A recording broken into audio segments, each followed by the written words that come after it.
उमापतिं सुरगुरुं वन्दे जगत्कारणं वन्दे पन्नगभूषणं मृगधरं वन्दे पशूनां पतिं वन्दे सूर्यशशाङ्कवहिनयनं वन्दे मुकुन्दप्रियं वन्दे भक्तजनाश्रयं च वरदं वन्दे शिवं शङ्करम् ॐ मृत्युञ्जयाय रुद्राय नीलकण्ठाय शम्भवे अमृतेशाय शर्वाय महादेवाय ते नमः।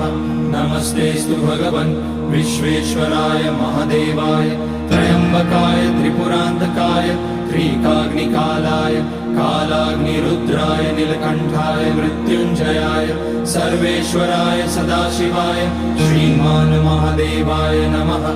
ॐ नमः शम्भवाय च मयोभवाय च नमः शङ्कराय च मयस्कराय च नमः शिवाय च